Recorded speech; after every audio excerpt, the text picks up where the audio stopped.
অন্তর্বর্তী সরকার চরম ব্যর্থতার দায় নিয়ে তাদের দিনগুলোই পার করতেছে।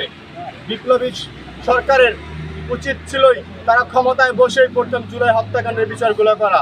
তারা বিচার তো করতে পারেনি, বরং জুলাই আন্দোলন যারা করেছে তাদের নিরাপত্তা দিতে চরম ব্যর্থ হয়েছে।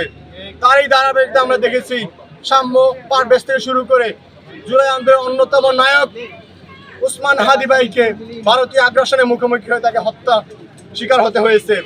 কিন্তু আমরা তার কোনো বিচার এখন মধ্যে পাইনি। কিভাবে তার খুনিরা ভারতে পালিয়ে যায়, এই হত্যাকাণ্ড নাটক মঞ্চস্থ করে ভিন্ন ধারামি করে খুনিদের বাঁচিয়ে দেওয়ার চেষ্টা করেছে একটা মহল। অন্তর্বর্তীকালের ভিতরে আমরা দেখি সর্ষের মধ্যে ভূত চলে আসে। এই ভূতগুলো এখন আমরা ইউজ করতে হবে, ফাইন্ড আউট করে তাদের বিচার করতে হবে।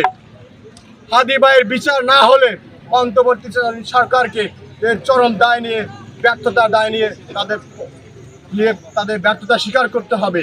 আমরা চাই হাদি ভাই যেরকম গণতন্ত্রের কথা বলেছে, ন্যায় ইনসাফের কথা বলেছে, আগামীতে গণতন্ত্র বাস্তবায়ন হবে, ন্যায় ইনসাফ এই বাংলাদেশে কায়েম হবে এবং আগামীতে যে সরকার আসবে তাদের অবশ্যই এই হাদি ভাই হত্যার বিচার বাস্তবায়ন করতে হবে।